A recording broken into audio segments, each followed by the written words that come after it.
Good morning, everybody. Can you hear the sound of my voice hole? Oh, I see me on the internet. We must be up. How about it? Thank you to J.A. Dudley, who's behind the camera, who's been working furiously despite service interruptions to get us up and going this morning. Thank you to my brother Heath for being here. Bunch of 5x5s. Jody is not feeling great today, so keep him in your prayers. And we're going to do the news today. We're going to do the brief today. Shout out to my wife and kids who got me this cool shirt for Father's Day. I really like it. It's it's a Wrangler shirt, and it's almost like linen-y. Very summer weight, nice. Yeah. My wife said, "You look really nice this morning, babe." I was like, "Got it, check. Wife likes it, so must be good to go." Garen says, "Bear looking sharp." Oh, thank you. Garen likes it too. Garen, quit ogling my shapes. So, what's today? The 16th? The 16th, yeah. 16th of June, 2025.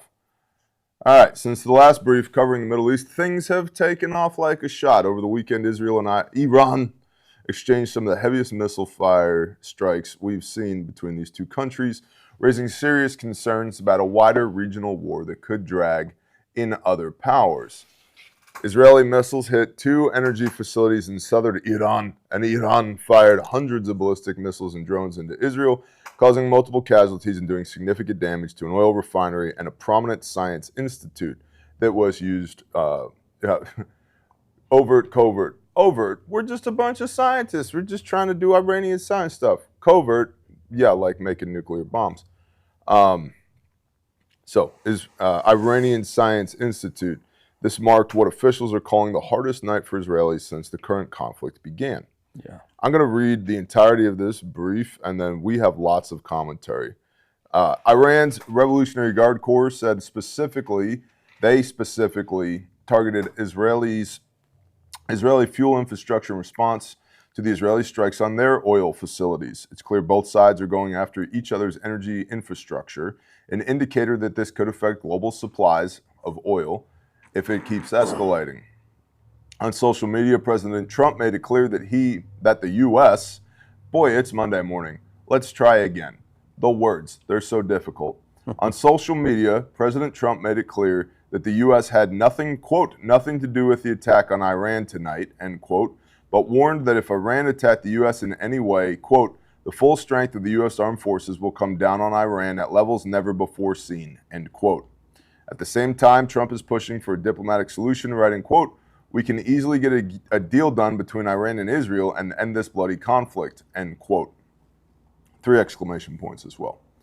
The timing of all this is crucial. For anyone who missed the last relevant brief, these strikes came right after the UN nuclear watchdog declared that Iran wasn't following nuclear non-proliferation agreements.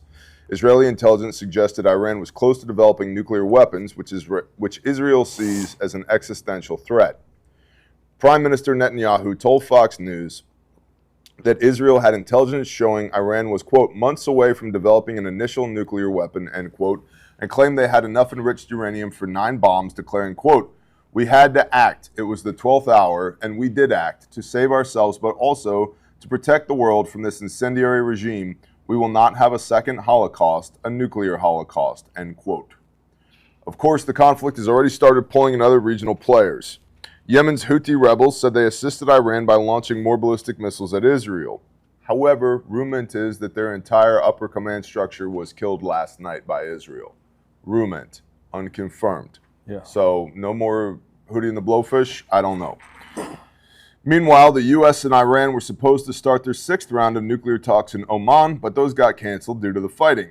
Oil facilities are already being targeted, which could further affect fuel prices and supply chains. And moreover, Israel and Iran are 2 countries with legitimate military capabilities, nuclear programs, and allies throughout the region.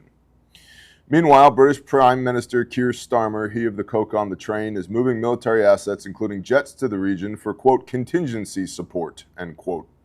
He confirmed the United Kingdom is building up forces in the Middle East, though he emphasized the constant messages to, quote, de-escalate. Sure. Iran has warned the U.S., UK, and France that it would strike their military bases and naval vessels if they help defend Israel, and Trump has similarly warned, quote, If we are attacked in any way, shape, or form by Iran, the full strength and might of the U.S. Armed Forces will come down at you at levels never before seen. End quote. So, it's looking vaguely spicy in the Middle East right now. I have a lot of thoughts on this. Mr. Heath, what are your thoughts on all of this? Gosh, so many different thoughts. First of all, this whole back and forth between Israel and Iran. First thing that comes to mind is a lot of the Israeli bases are built underground, underneath civilian homes. Huh. Which is a big deal. Yeah. It's no wonder why, and I'd imagine they did that strategically simply just for the sake of being, you're bombing, you're hitting civilians, we have to go to war, right? This whole double-edged. There's a lot of people that do that. Israel has decried a lot of people, i.e. Palestinians, for co-locating their military facilities with or beneath civilians. Right. How interesting. Yeah. Please continue. Something that also comes to mind is really the timing of all of this, because a current narrative that I've been seeing a lot lately is the idea of World War III. And starting back years ago, probably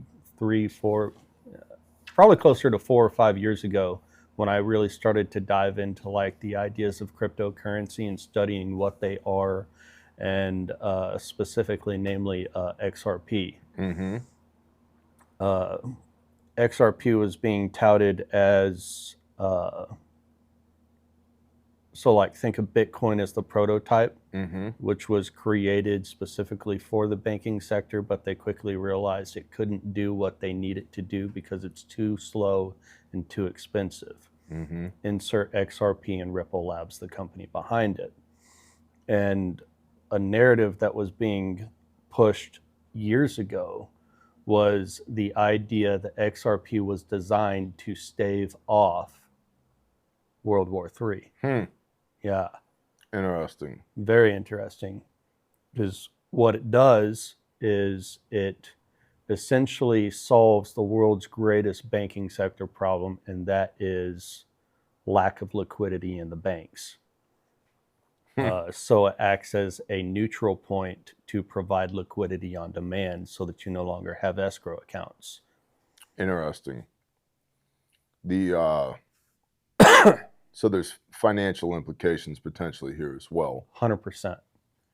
Yeah, there's almost always financial implications, but there's, in my experience, always financial implications with war. Right. There's a lot of pushback right now from a certain subset of MAGA, the MAGA coalition that Trump built to get elected, Tucker Carlson, Representative Marjorie Taylor Greene, and others, saying where's the effective on X, which is not, I don't love X, but it's almost, in my line of work, a necessary evil just to see what people are spouting off at the mouth about. Yeah. And I'm on there. You can find me at Bear Slays Pedos. So, yeah, that's me. But anyway, and if you're going on there to like, I wonder what Bear's stream of consciousness is today, I'll follow him on X. It's not really what I use it for. It's the same thing as Facebook. I get people messaging me on Facebook all the time. And they're like, Bear, you're never on here. You're right. I'm on there about 5 minutes a week.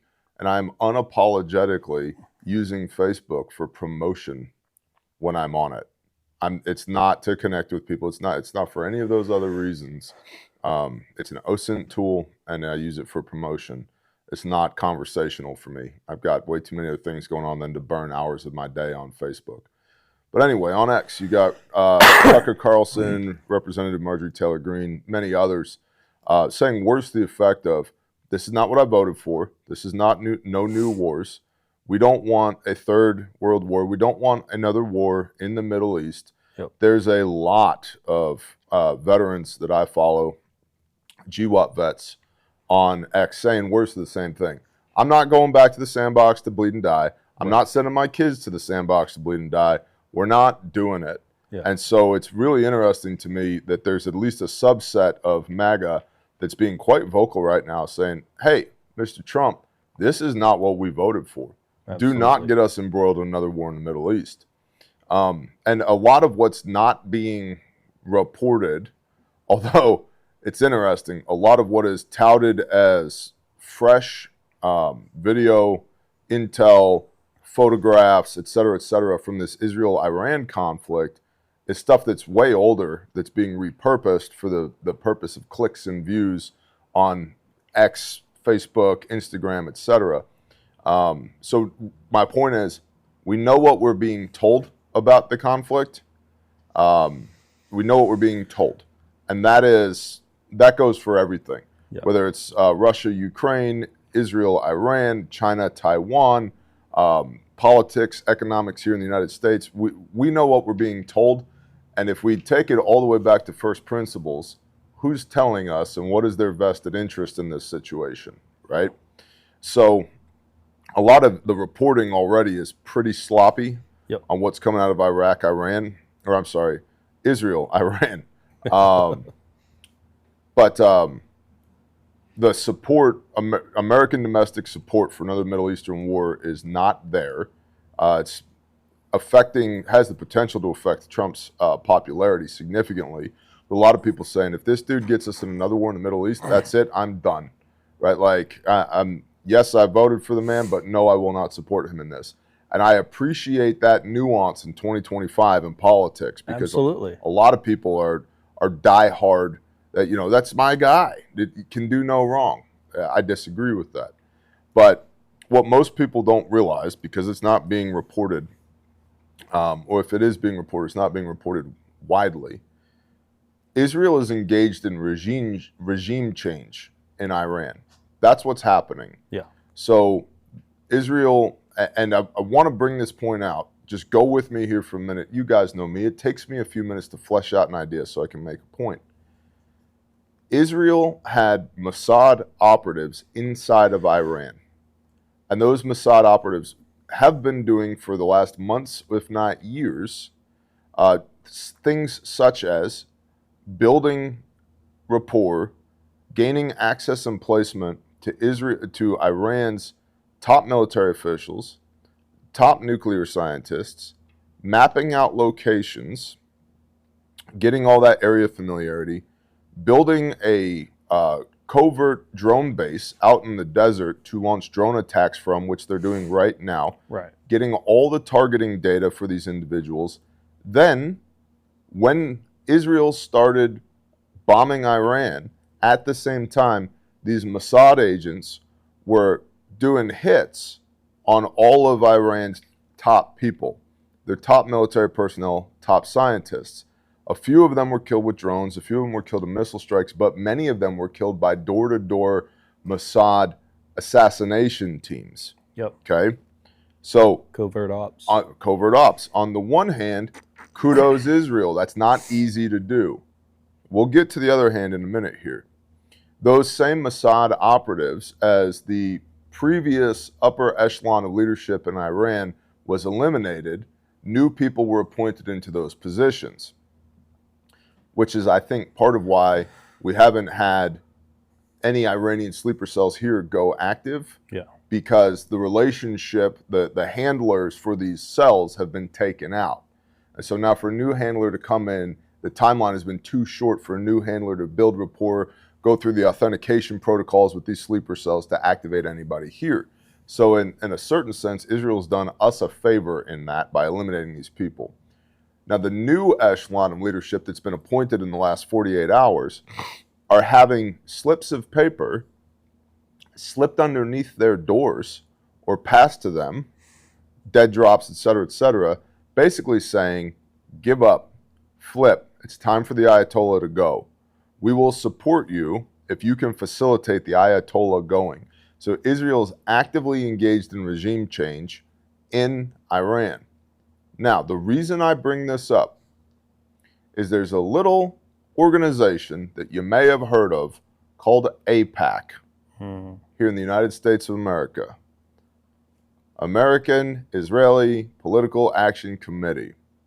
AIPAC owns, I want to say it's 82% of Congress. 82%.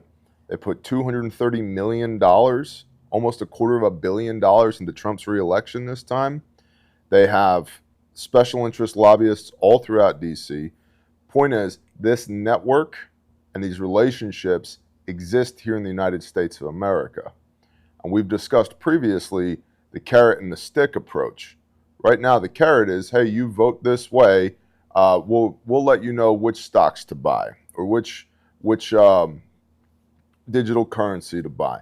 We can open up access and placement for you on this contract that you're working on, blah, blah, blah, blah, blah. The stick is, hey, you see what happened in Iran? Man, that would suck if something was to happen here like that. You know what I mean, Bill? By the way, how's Susie? How's she doing? Is her sister still doing okay with that chronic bronchitis? It'd be a real shame if something was to happen to Tina, Susie's sister. You know, your children love their aunt. Yeah. Okay? Yeah. And then you add in, have you seen what's happening in Minnesota with the 2 people who were killed out there? There's a manhunt going on. Oh, it's crazy. Dude that was appointed by Tim Walz in 2019 allegedly has gone ahead and murdered a congressman and a senator. Really? Yeah. Dressed as a police officer, which this is, so a lot of people are hyperfixating on that. What they're not hyperfixating on is that that was not the only shooting that has taken place in the last 72 hours where 2 or more individuals dressed as police officers wearing latex masks have engaged and killed individuals, which we started talking about here 6 months ago based upon data coming from former CIA analyst Sarah Adams, she who of the affiliation with the Sean Ryan show. And there's been we've had lots of people in the Bear Nation write in and say, hey, I work at insert major company, insert Right. defense contractor, insert hospital. We've been getting briefs about potential domestic terror attacks from our security people with people impersonating law enforcement. Yeah. Dovetail that into the attempt at civil unrest here in the United States of America, which I'm glad no kings didn't go off. My brain is all over the place. Let's bring it back to Iran and Israel. Well, I mean, even just you brought up the idea of, essentially, like, it would be a shame if something were to happen here. Yep. And the entirety of the regime change and leadership in Iran from a military perspective has been completely changed within the last 48 hours. Well, what if that No Kings was supposed to be the Black Swan event to spur the hook in the jaw of the U.S. to get into the war, right? Yeah. Well, it didn't go off the way they wanted it to. Well, absolutely. But that could, knowing what we know, that could have easily been. Yeah, it had the potential. In most places, it turned out to be reporting from on the ground, individuals reporting from on the ground, not organizations, news agencies. Right. But it turned out to be basically a collection of boomers and Gen Z. Basically all, fomenting at the mouth with Trump derangement syndrome. Of course. And so the No Kings protests were basically a nothing burger. But in many locations across the country, there were concurrent anti-ICE protests, which did turn into small-scale riots. Right. Now, this is really interesting. I don't know if you've seen this, but an edict was issued by Trump that as far as ICE is concerned with deportations, that they are not to focus on the hospitality industry, aka hotels, agriculture, aka farmers and ranchers, and the construction industry, aka home builders. But that they are to go into continue double their efforts in these major metropolitan areas, the cities, they're deporting people there. And so that's been a really interesting flip-flop from the president regarding deportations of illegal aliens. And it's one of the things, man, it's one of the things that frustrates me with Trump. I understand he's getting way more data thrown at him every day than we are. I would like to think that he has a better idea of what's happening than we do. Sure. But there's a biblical principle of let your yes be yes and your no be no, right? And when somebody can adhere to that as much as possible, then we would call that person trustworthy, right? You couple that with the art of the deal, where Trump says wild things in order to incite a response that he can then, he starts at 100 and then walks it back to 30. Right. Right, where most people would start at 10 and then walk it up to 50 and would escalate in a linear fashion, which makes them predictable. He starts at 100 and then walks it back. And the whole time, individuals, markets, institutions, national militaries are all reacting to this 100. And it's like, is he serious? And I get it. It's kind of like chaos theory, because sometimes he is serious at 100. But I don't know if he's bluffing or not at this point, right? And so this emotion, you feel like an emotional rag doll with this guy as the president, right? Because everything is the art of the deal. Yeah. And it's like, cool, but you're the air quote most powerful man in the world, and the little people like us are having to deal with the consequences of this bouncing back and forth on the spectrum of war versus peace and prosperity versus the degradation of the country. And all, it's like, I don't even know which way is up anymore. Yeah. And that's, I think, done intentionally to keep our enemies off guard and gain an advantage in negotiation with them. But it's a lot to keep track of and respond to.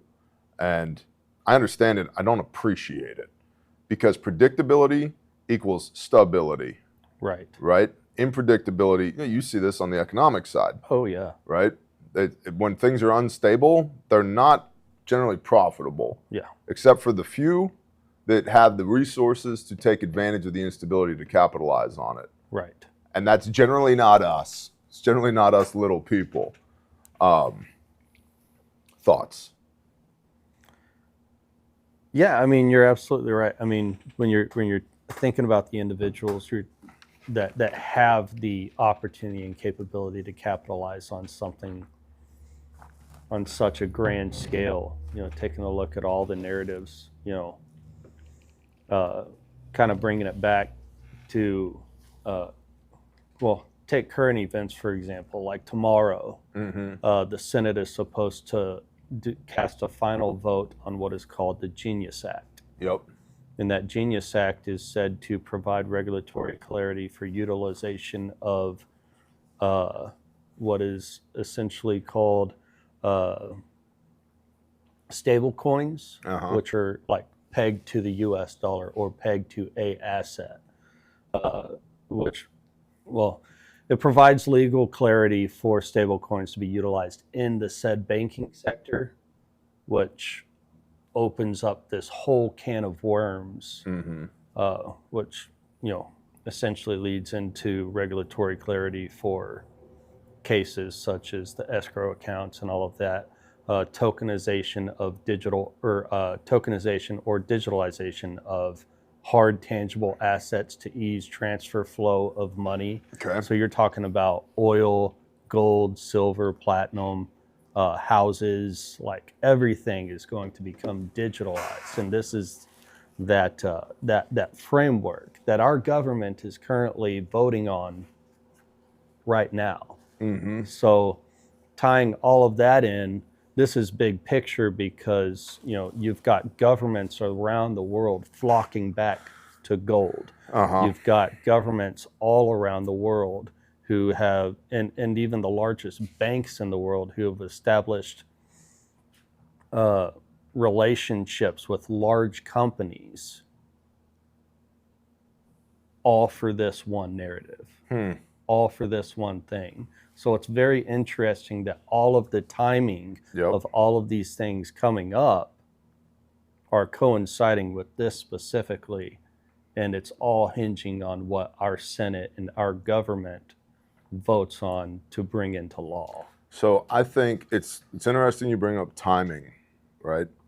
Because ordo ab chaos, right? Out of chaos, order. Right. And so Hegelian dialectic, you have the thesis, antithesis, you smash those two things together, you get what's called synthesis. Yeah. And so if you control the thesis, the one side, and the antithesis, the other side, you control the synthesis, you control the outcome, right? Weeks ago, we and others, S2 Underground comes to mind. S2 is a great channel. If you're not following S2 Underground, you should be. Weeks ago, we began talking about a little island out in the Arabian Sea called Diego Garcia. Right. And Diego Garcia, for those that don't know, has been a strategic and operational jumping off point for the United States military for the last 20-ish years, maybe more.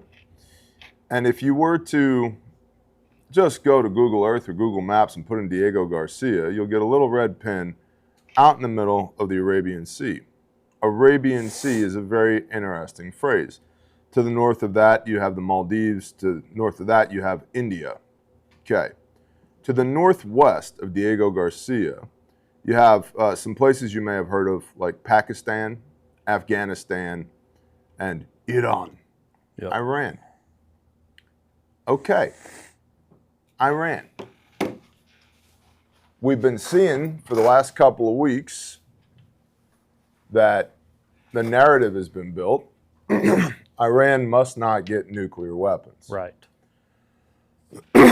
We know that we have KC-135 straddle tankers, so refueling planes. They're B-2 bombers. They're we have a lot of hardware there at Diego. Yeah. And the question was why? Well, that started about 3 weeks ago. And then a couple weeks ago, this narrative of Iran must not get nuclear weapons started coming to the forefront. I think it's possible, maybe even plausible, that the big they knew this was coming for a hot minute. And so we started we being the United States, started positioning some of our assets in the region. Now, there was also conjecture that this was carrot and the stick with Trump. Remember, Trump went on his kind of Middle Eastern handshaking tour to garner support for not just the United States, but also Israel. Yep. And I just want to be perfectly clear here. Israel first is not America first. And I didn't vote for this dude, and I'm not pro my tax dollars going anywhere but here in the United States of America. Until we fix all of our problems here and have money left over and the national debt is gone, I don't think we need to be sending a dime to anyone, regardless of whether or not they themselves face an existential crisis. I get it, but America is in the midst of its own existential crisis. It's not being perpetrated with guns and planes and bombs and tanks. It's being perpetrated with the failing US dollar, insiders, Chinese, Russians, Israelis, insiders here in the United States of America that have fleeced the American people through our system of governance and have taken away a whole litany of our freedoms as well as our financial strength. We are in a bad place in the United States of America. That doesn't mean I don't love the country. I do. It doesn't mean I'm not thankful for it. I am. It's just the facts are facts. And the idea that we would send any of my money or any of your money anywhere else before we would fix our own country disgusts me. Yeah. So these planes have been in Diego Garcia for a few weeks now. Now, Israel is bombing Iran. Now, there's one location in Iran that Israel can't hit, but they want to hit. And it's about a third of a mile inside of a mountain. There is a nuclear facility, an enrichment and development facility that whose name escapes me at the moment. Starts with an F. Fodor, Frodo. I don't know, FOMO. What do we call FOMO? There's Fear a place, of missing out. yeah. Fordo. That's what it is. Fordo. Okay. What region is that in? It's in Iran, in the desert of Iran, underneath a mountain. So Israel doesn't have the bunker busting capability that the United States has. Yeah. And so now the conversation is, well, can we bring the U.S. in to, drop this 30,000 pound penetrator bomb through the mountain into Iran's underground nuclear facility to blow it the heck up? And those conversations are happening right now. On the one hand, if Iran is an existential threat to the United States of America, which I'm not entirely sure that it's an existential threat. Is it a threat? Sure. Existential threat? No. So I don't really support the United States going in there on behalf of Israel to blow this place the heck up. Israel clearly does, because they're couching this as an existential threat. Bibi Netanyahu's own words, we've already had one Holocaust, we're not going to have a second nuclear Holocaust. That's interesting phraseology, because there's been a lot of noticing happening. Yeah. It's been a lot of the great noticing, and it turns out that there's the possibility. I know, I see a bunch of you frantically in the comments right now. Bear, don't say it. Turns out there's the possibility that maybe the math was wrong about 6 million people during World War II. And here's the other thing that we don't talk about. There were 6 million other people that were not Jewish, gypsies, homosexuals, intellectuals, communists, etc., that also allegedly may have been Holocausted. So as people begin to notice, one of the things that's coming to light is it looks like the narrative and the math that we were fed was wrong. Little things like Anne Frank's diary was written with a ballpoint pen that didn't exist at the time. Little things like that. So the whole idea of we're not going to, let's say it wasn't 6 million, it was 600,000. Okay, I get it. That's still not good. Yeah.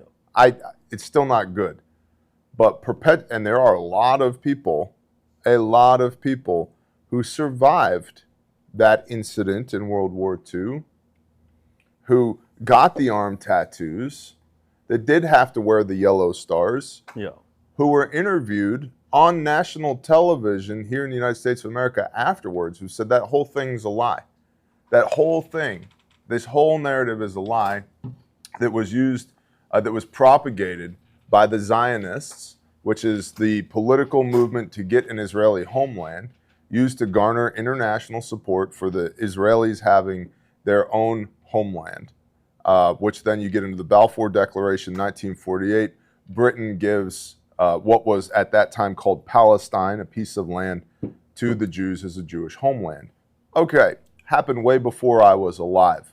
But there's a lot of people who've been noticing a whole bunch of inconsistencies here with what actually happened and what the narrative was. Now, if I'm Bibi Netanyahu, I don't want my people to get nuked. But I think it's interesting that they are one of, if not the only country in the world that gets a free pass for preemptive action on behalf of the safety of their people. That's, unequal weights and measures, which are an abomination to Yahweh, abomination to the Lord. And so, but even then, okay, Bibi wants to blow the hell out of some Iranians. Okay, that's between you and the Iranians. I don't want to pay for it. I'm not interested in paying for it. I'm definitely not interested in my son going over there and bleeding and dying on behalf of either nation. He's my son. He's not property of the United States government. 100%. Your sons, you want them to go over there? Are they your sons, or do they belong to Trump? Do they belong to Pete Hegseth? My sons. 100%. And who do our sons belong to? They belong to God. Is who they belong to. That's right. So then you have to ask yourself the question of, is this a righteous endeavor? Well, that depends on who you ask. But anyway, I think that the upper echelons of the United buffering. States intelligence community Says knew. we've lost sound. Bad buffering. Yeah, that's what I'm trying to correct. Over Oh. Watermelon, watermelon, watermelon, watermelon, watermelon, But watermelon. I'm recording it and I'll be able to re-upload it. But Okay. the live stream part is just buffering like crazy. That's always fun. I mean, I see us. Watermelon. Ha! They took us out. Don't you love? How dare you, T? Don't you love it when you just notice? But Susan Wojcicki at YouTube, I wonder what her ethno-religion is. You ever looked into that? You ever notice that something like 92% of all bank CEOs are a certain ethno-religion? Right. 88% of all college deans are, even though they only represent 2% of the United States population. And to be clear, I don't have a beef with them for existing. I don't have a beef with them for doing their best. Good for them. It's just there seems to be some statistical disproportionate data here. Right. Very interesting. So 5x5 now. Oh, we're back again. Wow. All right. Huh. So I think that 3 weeks ago, the upper echelons of the United States military leadership knew that something had the potential to go down in Iran. And that's why we pre-positioned hardware in Diego Garcia. Yeah. And now here we are. We've got to hit this Frodo location. What the hell is it called again? Fordo? Fordo. There's no way I'm going to remember Fordo. We got to, that Israel is going to ask us to hit Fordo. And because we're the only ones that have the munition to do so. And the UK is also sending, we talked about that, they're sending refuelers into the region. The US is deploying more than 30 aerial refueling tankers across the Atlantic towards the Middle East, Military Watch magazine reported on Monday. The outlet has described the buildup as unprecedented. Everything's unprecedented these days, claiming it could suggest broader U.S. involvement in the ongoing Israel-Iranian war. Now, here's the concern. Does Iran have mutual defense pacts with both Russia and China? Sorry, buffering again. Oh, we're buffering again. Shut it down and restarting it. But y'all can keep talking. I'll re-upload this. Right on. What was your question again? So, Iranian mutual defense. So, there isn't a mutual defense treaty between Iran and Russia, but they recently signed a comprehensive strategic partnership agreement signed in January 2025. It does not include a mutual defense clause like NATO-style treaty, but it does formalize and deepen their existing military and security cooperation. The agreement does not commit either country to automatically defend the other in case of an attack. The agreement does, however, include the provision for increased military and security cooperation, including joint exercises, military technical cooperation, and coordination against common threats. The agreement also focuses on boosting economic partnerships, including increased trade and financial cooperation. The agreement follows increased military and strategic ties between the two countries since the start of the war in Ukraine in 2022. So, we've heard a lot about drone warfare in Ukraine. Right. A lot of the drones that have been used by Russia in Ukraine are these Iranian-produced Shahed drones, which I always think shithead when I hear Shahed. So Iran and Russia are friendly, have been friendly since 1979. Yeah. 1/7 of Russia's GDP, 1/7 is tied to Iran on the overt side. That says nothing to the covert side of passing these drones back and forth, missile components, fuel. And so that's another thing. 15% of Chinese fuel came out of Iran. Yeah. But now Israel is targeting Iran's ability to produce petroleum. And so that has negative impacts on China. So now we get into the strategic stuff of U.S. Israel, our greatest ally. Maybe are we weakening China because the U.S. and China are likely going to go to war at some point. We're already in an economic war that nobody wants to talk about, but it could turn into a shooting war over Taiwan, the window of which appears to be, per China's own data no later than 2027, possibly sooner. And so as early as 5 years ago, the United States Marine Corps shifted its entire focus to littoral combat. Littoral combat being within, I think the definition is within 14 miles of a coastline. But it's basically Higgins boats landing people on the shores. Hey, go do marine stuff. Right. So, go make the grass grow. The Navy will, excuse me, the Navy will get you into theater. After that, go make the grass grow.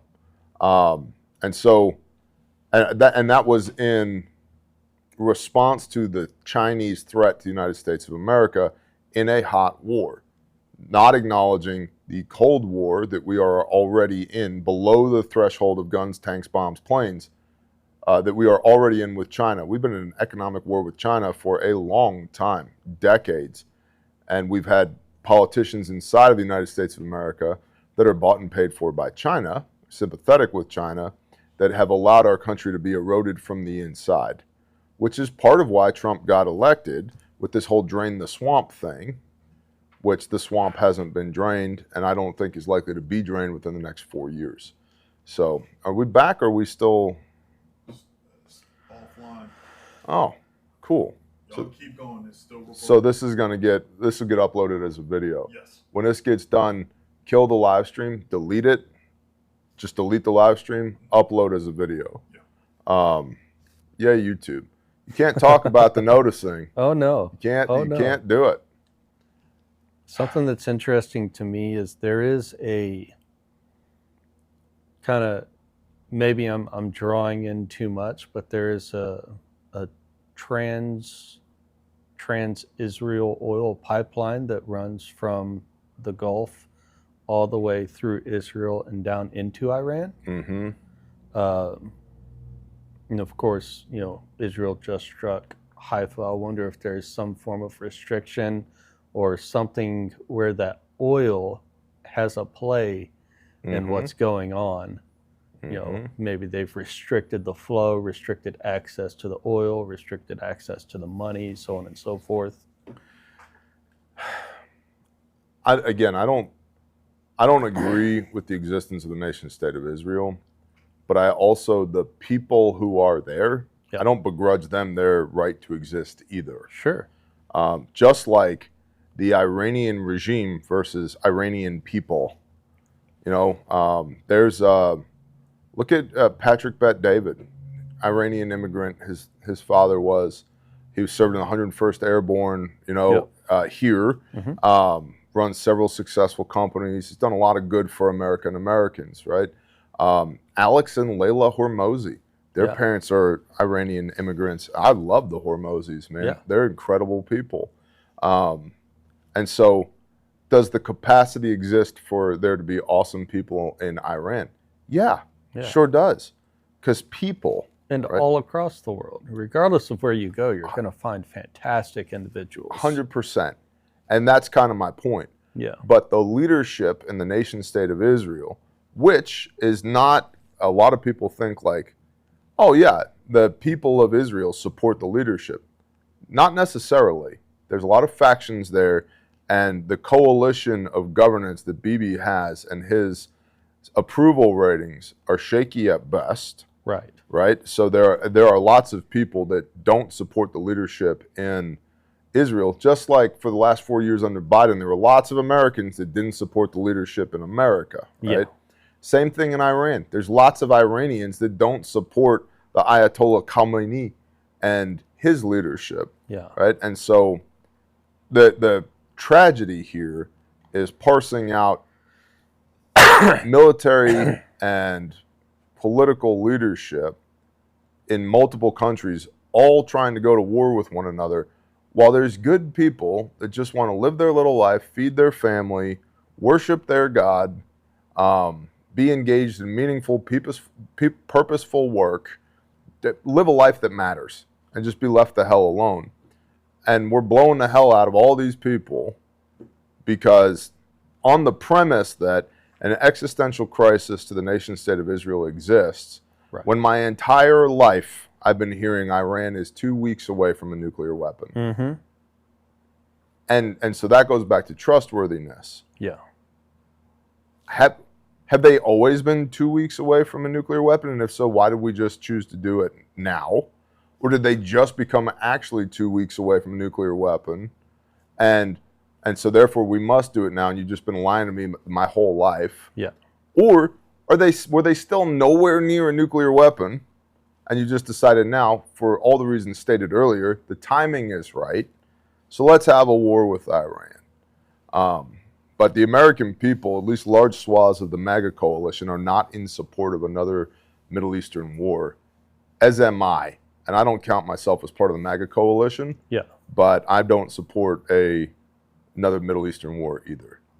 So what about biblical implications here?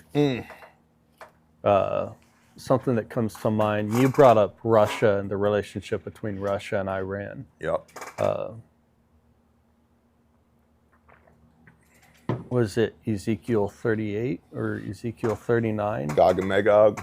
Gog to Magog. Uh-huh. And there are a lot of individuals who believe that that specific nation surrounding that is Russia, where they're not exactly wanting to get into the war, but there is such of like an idea of a hook in the jaw to where they're it's Drawn just into it. drawn into it kind of against their will. I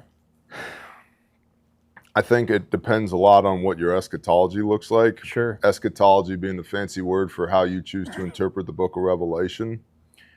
In a nutshell, and I've read all of the book of Revelation on camera, Bible videos for those who are playing along in the home game. So if you want to know what I think about this, I've also read all of Ezekiel on camera. So you can go use the YouTube search bar and find those videos if you want hours of commentary on this, not minutes. But my belief in the book of Revelation is at least 80% of the vision that John is having on the Isle of Patmos in 90 AD is copy-pasted from the 3 major and the 12 minor prophets, Yep. as well as Messiah in Matthew 24, Mark 15, et cetera, et cetera. Yeah.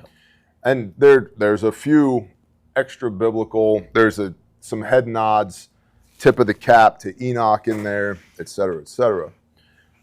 And so prophecy in the Bible is, there are echoes. For everything there is a season. You see this in Ecclesiastes chapter 3. Yeah. And so the prophet Isaiah was prophesying in the near term, but also, whether he knew it or not, in the long term. And so we can look at the prophecies of Isaiah with dealing with the exile of Judah into Babylon, right? We can look at that and go, yeah, this did come to pass in the near term. Well done, good and faithful servant. Right. But there's also long-term implications that are millennia ahead of what Isaiah was saying, because there's patterns and cycles. For sure. And so when John is having this revelation so in 70 AD, the Romans destroyed the temple as Messiah prophesied in Matthew 24, right? Then you have the Antichrist, Antiochus Epiphanes, that, if you read about the Maccabean rebellion, okay, 170-ish AD, where early Christians and Jews, the Yehudim, were being slaughtered by the Romans. It's part of why you get a separation between Jews and Christians at that point, because the Jews didn't want the smoke. And they were like, these Romans are just really intent on killing Messianists, believers in Messiah. Let's go ahead and separate from these guys because we don't want the smoke. Okay, and so now we have 2 branches, 2 sticks. How interesting to come out of this.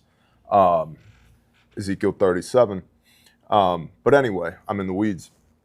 John, in Revelation, I believe that John is giving us a pattern for, in order to, order not chaos, in order to the 80% of the vision that already came before him. Yeah. Because John pulls from Isaiah and Jeremiah and Ezekiel and Habakkuk and Joel, a lot from Joel, Yep. Yoel and Haggai and Amos and all these prophets that came before him, and it is laid out by the messengers of Elohim, these angels, for John. Here's how this is going to go down. This is what it looks like at the end of an age. Going to the prophet Daniel, Daniel's told to seal up this book and eat it. John is told, don't seal it up, right? For the day is near. Okay, cool. Right. And a day is like 1,000 years unto the Lord. My friends, this secret is great. A day is like 1,000 years unto the Lord. Okay, so when we look at the book of Revelation, all this to say, I believe, my eschatology is, this book is in order. Because if it's not in order, it's the only book in the Bible that's not in order. Yeah. And that would be incongruous with everything else. Right. Okay. So that brings us to, where do we see Gog and Magog? Okay. Gog and Magog is mentioned 2 places in the Bible. Ezekiel 39, right? And Rosh is Russia, which Rosh is Resh, which means head, the head of in Hebrew. So Rosh is Russia, Gog, Magog. Rosh is a king. Rosh is the king of one of these regions, Gog and Magog. Rosh, Russia. Okay. So we see Gog and Magog in 2 places. Prophesied in Ezekiel and then Revelation 21. Right before That's right. right before eternity, in this little season, a lot of people ask me all the time, hey Bear, do you think we're in the little season? Satan's little season. And that tells me your eschatology is all jacked up, because in order to get to Satan's little season, we would have already been in the millennial kingdom. And so if anybody can point to Messiah in the land for the last 1,000 years, I would be willing to go, hey, maybe we are in the little season. But I haven't seen him, and I know him. And so because he has not come back in the clouds, and for every knee to bow, every tongue to confess, and everybody to go, there he is, awesome, right. We're not there yet. So we don't get to Gog and Magog. If tribulation started today, we are at least 1,007 years away from Gog and Magog, because we have a 7-year period of tribulation, the minor tribulation, the great tribulation, 3.5 years, 3.5 years. And then we have the 1,000-year millennial reign. Yep. And then we have Gog and Magog.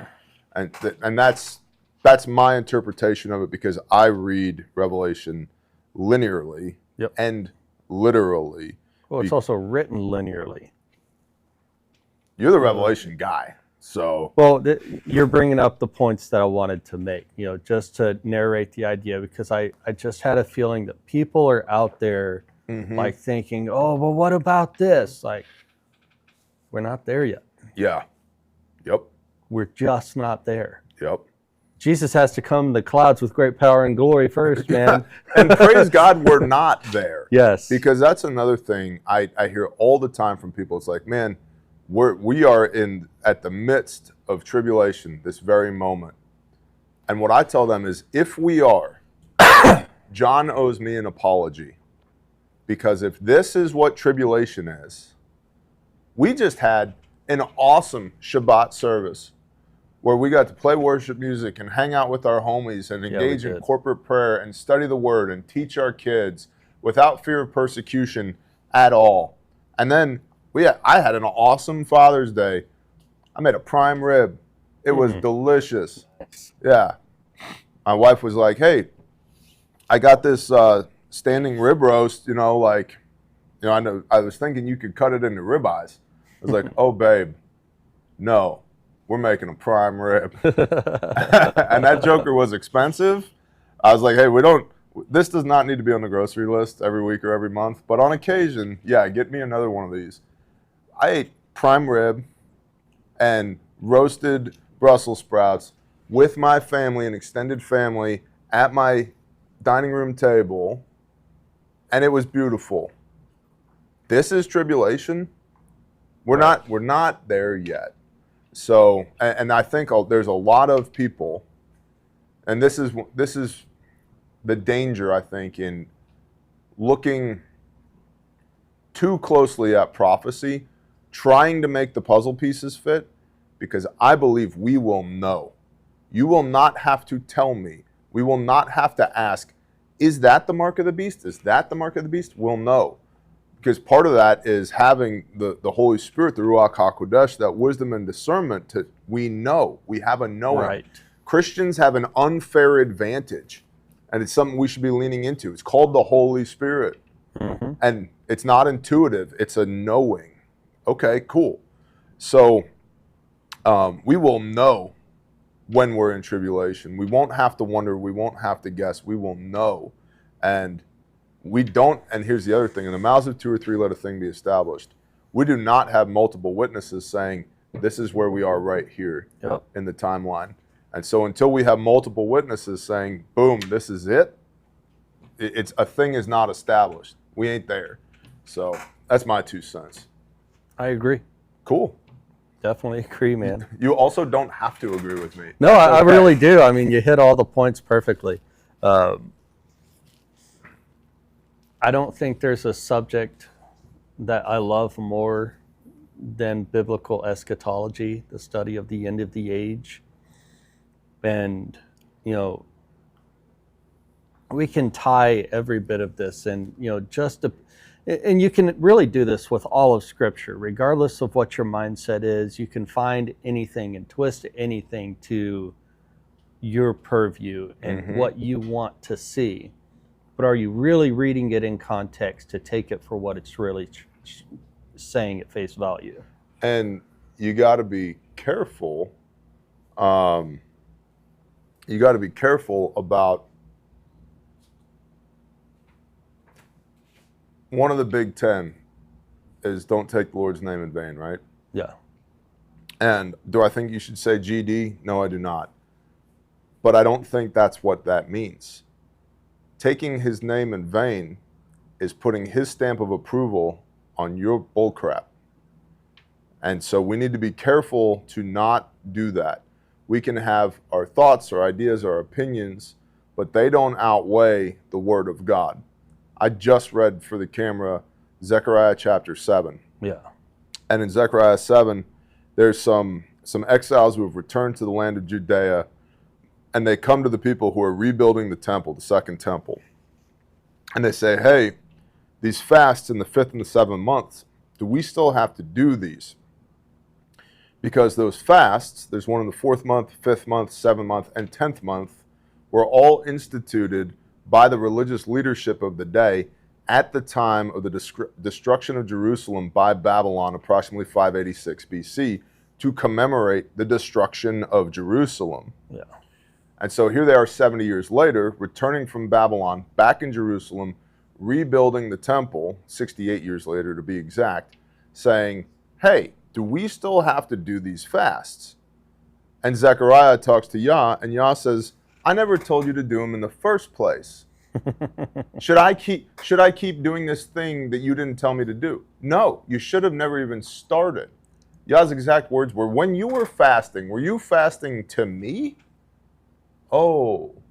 And so just because it's a good idea, or it's important, or this date's important, yeah, we should remember when the temple fell. Be careful that you don't institute that into some form of your own personal worship when it's not what God told you to do. Right. It's not what God said. And the parsing out of that, the self-examination on that, to look at yourself truly in the spirit and go, am I doing all the things that I'm supposed to be doing? Probably not. And what things am I doing that I'm not supposed to be doing? Even if I think they're good, I think they're important because God never told me to do them in the first place. Right. So that bit about, see, all scripture is applicable to our walk every day. Yeah. But before you go and institute a fast about a thing that seems important to you, did God say to do it? Just because it's applicable, just because it's important, all scripture is relative, doesn't necessarily mean that we are where I think I think we are in the timeline. We will know. God will tell us. Yeah. And I I would even say this. God will tell us, and God will tell us. Not some preacher man behind a podium shilling for his new book will tell us, because there's way too much on both sides in Christianity and Judaism. There are way too many shills that have all the way taken the Father's name and stamped it on their BS. Right. And that's not allowable. And my hope is the Father deals with them righteously. You're not to fleece your flock. You're not allowed to do it. Yeah. Because they're not your flock. They're Yah's flock. They belong to Dad. That draws me into, so you mentioned do not take the Lord's name in vain. Incredibly important. And I totally agree with, don't put your stamp of approval or God's stamp of approval on your nonsense. But that's also just as much the idea of, I'm married. Lauren and I will be celebrating in 9 days our 14th wedding anniversary. Praise Yah. Praise Yah. But if she goes and has an adulterous relationship, she has taken my name in vain. Yep. Therefore, the implication is our lifestyle taking the Lord's name in vain?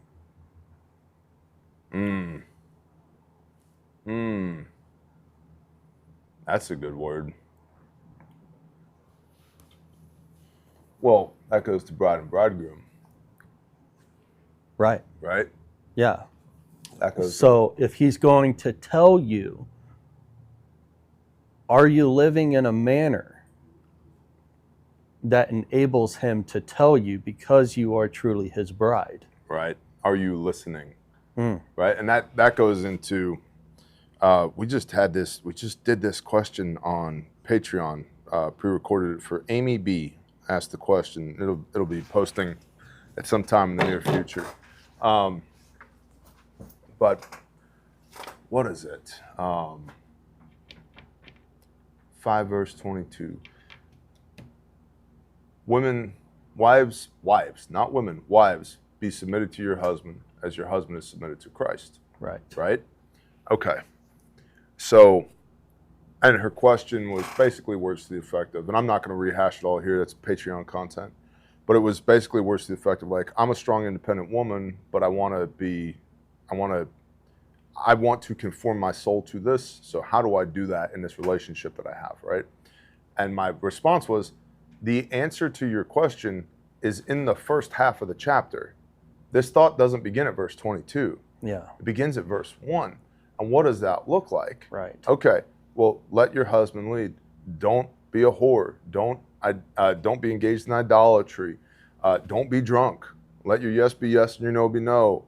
Be truthful. And this, what the Father's saying is, all of this is prescription for his people, his bride. Right. And therefore, that should be reflected in the worldly relationship of a husband and wife, which is a reflection of the heavenly relationship of Messiah and his bride, which is us. That's right. The church, as it's called.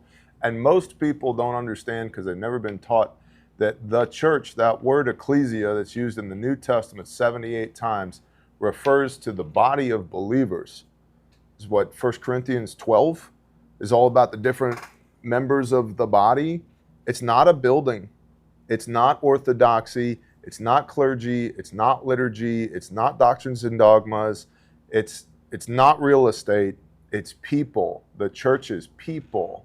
And so when Messiah says he's coming back for his church, there you'll hear a lot of interdenominational arguments over which part of the church he's coming for. Yeah. The Baptists will say, he's coming for the Baptists. He ain't coming for them Protestant heathens over there. It's like, okay, well, Baptist is a form of Protestantism, so like, do your homework. Like, the Father's not impressed by our denominations because it violates the rule of Ahad. One, I and my Father are one. Right. There's one bride, the church, ecclesia, which is people who confess that Yeshua is Messiah, that Jesus is Christ. regardless of where on earth that they live, whether they're in Israel or Iran or China or America or Australia. Like, that's the church. That's the body. The church is not a physical building. It's not a man at the top who's in leadership. It's us. We are the cells of the body, each one of us individually.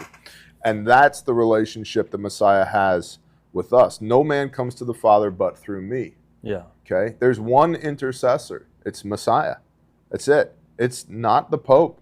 It's not your pastor. It's not your rabbi. It's not me. It's not Heath. It's Messiah. Yeah. It's as simple as that.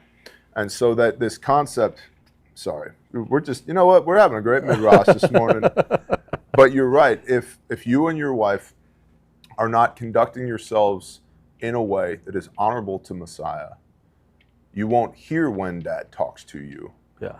And to that point, there's a lot of people that want answers to really big biblical questions that are not being obedient in the little things that the Father has already told them to do.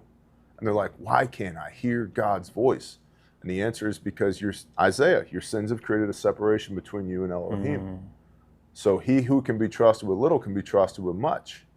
Like, my 15-month-old doesn't even speak English. It's not time for her to learn how to drive yet, right? Like, so it's baby steps in these things. That's right. Right? It's like, I'm not overly concerned about what the land grant of inheritance for my 15-month-old looks like, because she has 4 words. She knows 4 words right now. Now, my oldest daughter, I am concerned about that because she's entering into her next phase of life where she's going to have a husband. At some point, she'll have babies. Inheritance is much more relative to her at this stage in her 100%. life, right? So it doesn't matter. The 15-month-old doesn't need to know what the plan for that is because she hasn't even progressed to wiping her own ass. Okay, and there's a whole bunch of believers in Messiah that aren't even wiping their own ass. They want to know what the inheritance looks like. Yeah, it's like, hey, first principles, first things first. Be obedient with what the Father has appointed to you now. Hear His voice in that, and then let Him speak to you on the bigger things. That, frankly, this goes back to the word bitachon, trust, complete and utter reliance on Messiah. What am I going to do about Revelation? Nothing. There's very few prescriptions for us. It's like, you should probably flee to the wilderness. Yeah. Okay, cool. Tracking. What else? Watch the show.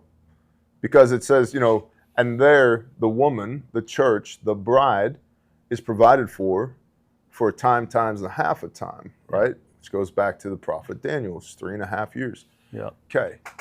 So what can I do? Trust Yah, keep His commands, for this applies to all mankind. Ecclesiastes 12, verses 13 and 14. Revelation 12, 17, 14, verse 12. Here's the endurance of the saints, the set apart ones, those that have a testimony of Yeshua HaMashiach and keep the commands. Okay, cool. So what should I do during that time? Like, is it going to be terrible? Yup. What am I going to do about it? Trust Yah. Yeah. Bitachon, that's it, and probably do as much preparing if/when that happens in my lifetime as I can right now, knowing that's the most dangerous threat, knowing the most likely threat is power outage, AI robots, tornadoes, because we live in Oklahoma, flooding, and so people get wrapped around the axles on, well, what happens when Revelation happens, Heath? And it's like, yeah, but did you read the proverb of the day today? You know what I mean? Right. Like, are you doing basic stuff? And then mastery, like a professional is somebody who has nailed the basics, right? Yeah. Mastery is... They can't get it wrong. Right. It's not they do it until they get it right. They do it until they can't get it wrong. You're exactly right. On that, my favorite thing that I've ever seen to illustrate that picture is Larry Bird. He was being interviewed, and talk about a professional of professionals at his craft in basketball. Mm-hmm. And he's being interviewed, and he's talking about, well, I know if I do it this way, and then he takes a shot, his body mechanically can't do it wrong, even though he's like, I'm trying to do it wrong and I can't. And he's like, well, let me try again. And well, you know what I mean. That's awesome. That's awesome. Yeah, and it's so Gog and Magog. Let's bring it back around. I love this 20-minute detour that we took. It's great. You know, and it sounds pretentious, but it's not. I like to pray before we start. Father, give us your words. Let us talk about your stuff. Let us minister to your body, right? So that it's not just, you know, me and Heath sitting over here being blowhards. It's like, you know. So it doesn't surprise me that we took a 20-minute detour on that. Of course. I'm good with it. But, you know, Gog and Magog, I don't believe, based upon my reading of Scripture, Ezekiel and Revelation, that problem is something that we're going to have to deal with for at least 1,007 years. Yeah. Okay. So, good to know. It's possible. And also, the Father's sovereign over all things. I could have it completely wrong. Cool. All right, so if Yah decides today's the day for Gog and Magog, nope, I was wrong. Yep. Sorry, guys. I don't know. None of us knows unless we have a knowing of the Spirit, which we touched on earlier. So Russia has an agreement with Iran that does not require mutual defense. It provides for it if they so choose, but does not require it, unlike NATO Article 5, which requires it if a NATO country is attacked, that all other NATO nations will come to support them. So that's good to know. So it softens the concern about Russia getting involved with everything that's happening in Iran. For sure. The other thing that I wonder is, like, with all these refueling platforms that are coming online in the Middle East, it's not that far of a hop, skip, and jump from the Middle East to Ukraine. Yeah. It's not. I mean, now, just that's all hypothetical. What happens if we start using U.S. platforms directly to take Putin's efforts offline in Ukraine? I don't know. The whole thing's weird. You wanna shift gears to AI for a minute? Oh yeah. Actually, we have a Caleb House bit that Dudley's gonna run. Dud, are you good to run that? Cool. Go ahead and run that. And I'm gonna run to the restroom while we do that. Me too. And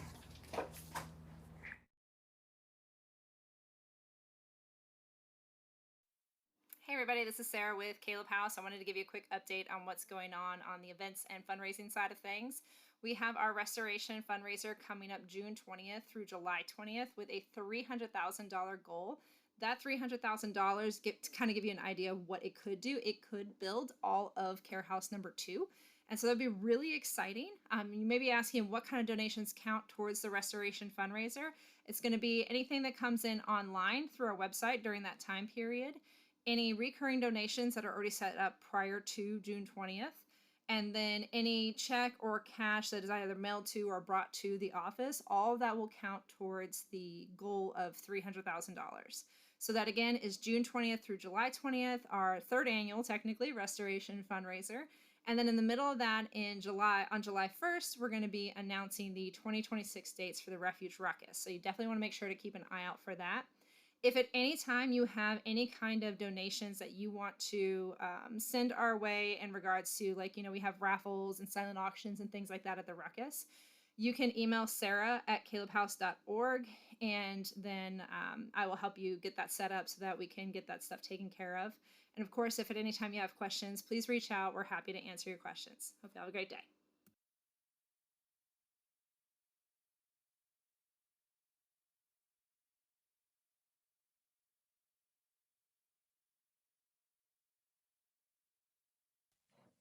Hey guys, it's Lissa with Caleb House Construction and Development Teams, here to give you a brief update on what we're doing. Right now we have one house that's about halfway through its build process. That'll be our director's house. We are looking at starting dirt work for Care Home 2 here in the next 2 weeks. We are wrapping up our water department, which will do water distribution for the entire property, and we are looking at what we need to do on the landscaping front in order to start our administration building. Our goal is to have concrete in the ground and begin our framing process for both Care Home 2 and our administration building this summer. And in order to do that, we are looking for construction skilled volunteers who are willing to travel and commit a week of their time to donate their skill set to building Caleb House and getting this property off the ground and operational in 2025.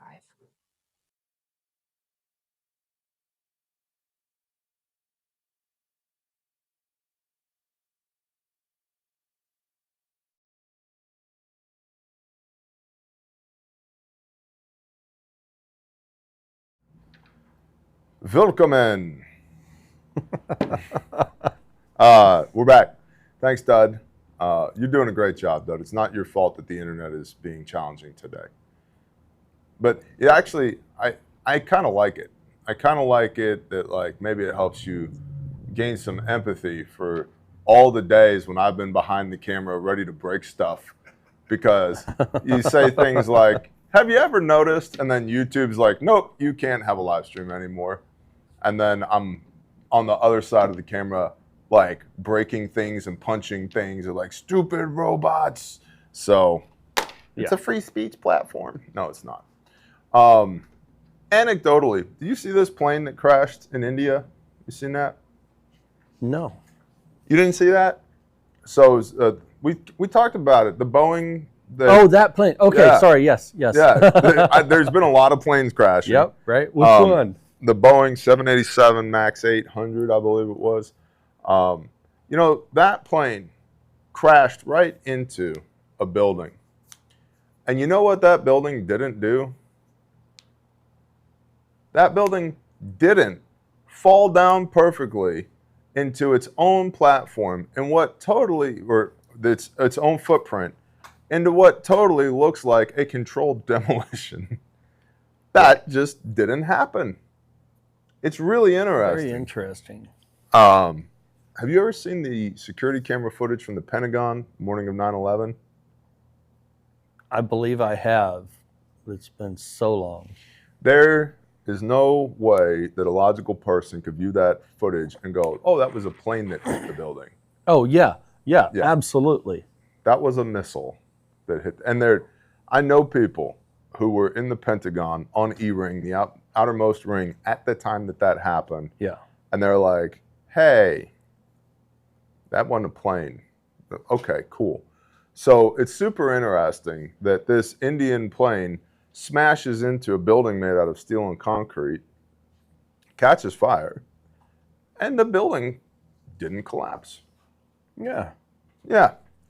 You mean the fuel, like igniting, didn't melt the I-beams or that never anything? happened. Wow. That never happened. Yeah, it totally didn't produce steel I-beams sticking up from the rubble that appeared to have been cut at a 45-degree angle by thermite. And there definitely weren't people in that building in India that got hit by this plane who had reported cleaning crews working day and night for a year and a half beforehand, making all kinds of god-awful noise beforehand. That didn't happen when this Indian plane smashed into a building in India, and the building is just still there. Yeah. It's crazy. Which leads me to, there's a lot of people, many people, who are saying that if Israel doesn't get the United States involved in Iran, brace for a black swan event here domestically. Absolutely. In order to get Americans bought in on, now we need to go kill Iran too. And I am encouraged by all the noticing because there's a lot of people already calling for it. Yeah. They're already saying, hey, be on the lookout. If this happens, don't buy it. It's not organic. It's not legitimate. So I have the hiccups. Where did that come from? I got to tell you, gastrointestinally, since completing this 100-hour fast, I'm a mess. You need kombucha. No, I'm good.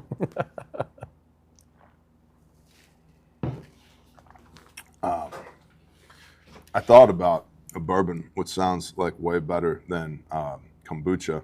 There's some bourbon in the corner over there. But it is not quite yet 10 o'clock. Well, I mean, it's 5 o'clock somewhere. But you know, having not eaten from Tuesday afternoon to Saturday night, I was like, I don't think I actually need any alcohol. That doesn't seem like it's going to be helpful for anything. So, you know what? I didn't know you were fasting last week. 2 things. Mm-hmm. Good job. Thank you.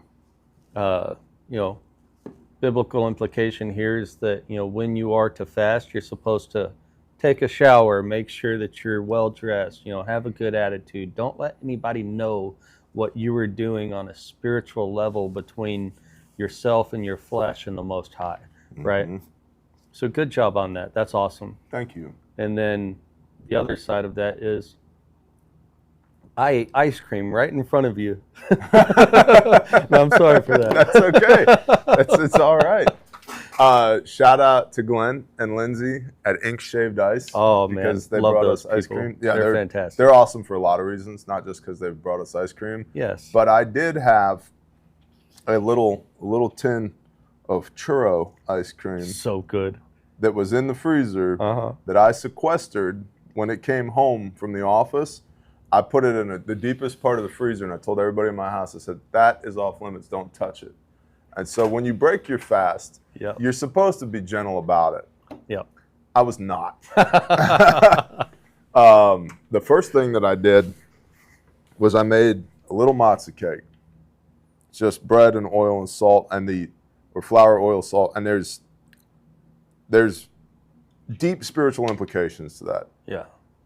Father, give us this day our daily bread. Okay. Oil is anointing. You are the salt of the earth, right?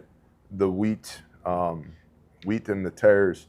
So there's a lot to that, right? And a little bit of water, the living water. It's how we're cleansed. So I could write a 90-minute sermon on matzah, right? And just all the different ingredients in that and bringing it all together. So I made a little cake of matzah, and I literally prayed over it. I was like, thank you, Father, for this. This is so cool. And thank you for all the things that you've done over the last 4.5 days of fasting. I ate that, and man, this is like the best matzah I've ever had. Everything tasted wonderful. I progressed from there to eggs. So I had 4 farm eggs. Yeah. And some turkey sausage, and some fresh mozzarella, and all the protein. Bro, I was so full. And I was like, but there's churro ice cream in the freezer, and I housed that churro ice cream. It was just gone. I think the baby got 2 tiny little spoonfuls of it. Yeah. And it was excellent. But it's crazy because the Father had been, and the Spirit had been prepping me for the idea of fasting for weeks. You were one of the people who had came to me and said, you should consider fasting. For weeks prior, I remember you brought up fasting. You and Lauren were doing some fasting. Yeah. And I was like, okay, cool. And everywhere I would turn, there was fasting. So I knew there was fasting coming. And then on Tuesday morning, we were pregnant, and on Tuesday afternoon, we were not. Yeah. And when I found out, the Spirit was like, fast. Like, okay, I'm doing it. And so there was a huge element of protection in that from the Most High, because allowing me to navigate the amount of pain and frustration and anger that was in me and in my household. Yeah. I couldn't have done it without the Spirit on me from fasting. Right. Because during that 4 days, I was probably 90+% spirit and 10% flesh. And if those ratios had been inverted, because I could feel my flesh wanting to be pissed. Yeah. Wanting to ask questions like, well, if you're so good, why does this happen? what does this mean? You put to death and you make alive. What is happening here? Have I not been good to you? Am I not doing my part? But all these things, right? Which is the flesh. And my response mechanism is anger, because anger covers up all the other emotions. Yeah. It's excellent armor. It doesn't serve, but it works really well as armor. And if that's the pattern of behavior that you've learned in your life, is to just be angry, I could feel my flesh wanting to go there. Yeah. But I could feel the spirit suppressing it, going, it doesn't serve you. Yeah. This isn't for you. And especially the conversations we had at church the week prior. Yeah. About it's not this sucks, praise Yah. It's praise Yah. That's right. Because all things have been appointed to you by the King. Yeah. And so if this is his will, walk in it. And so it was, there was a lot of provision and blessing in the weeks prior to that, me being prepped psychologically for the impact of fasting. And then, like I said, the spirit was just like, go. Okay. Yeah. We're going. I got to say this, so I spoke to a gentleman yesterday. Yep. And so much of what we've spoke, so he's followed you for quite some time. That was one of my questions that I asked him. Since I'd say probably about 2018, 2019. So he's got a little bit of time in. Mm-hmm. But everything that we've been talking about, I keep having in my mind, this is for Stephen. This is for Stephen. This is for Stephen. So brother, if you're listening, I want you to take all of this to heart, because it's important. Yep. And this is organic. We're nobody knows about our conversation. But as far as that's concerned, take this to heart, man. Yep. And you're loved and you are worth it. Amen. You need to know that. Amen. And it's so cool. And we have this little company dedicated to Dad. Yeah. That people can and do reach out when they need help.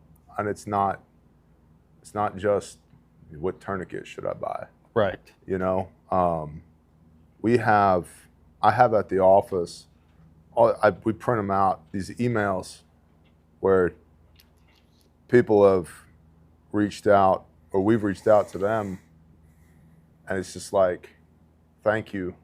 I needed to talk to someone, and you guys took the time to talk to me. Yeah. Thank you. And so good job to you, brother, for doing that. Mike was talking to a guy on the phone a couple weeks ago, because, you know, when you order from Refuge, when you order shipping, we send you a video message via text. It's like, hey, Heath, I got your Zen 6 coffees going out right now, man. We really appreciate you. Thank you so much. If you need anything, reach back to us, and I hope you have a blessed day. And so Mike had sent that text to somebody, and that guy was in a bad place when the text came through.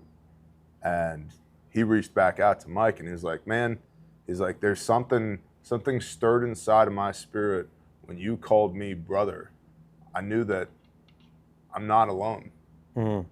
And so he reached back out to Mike, and they had a conversation. And it's like, you know, there's so many of us that are out there just hurting and nobody knows about it. Yeah. And I would encourage you, if you are hurting and nobody knows about it, you cannot gut your way through it. You can't do it.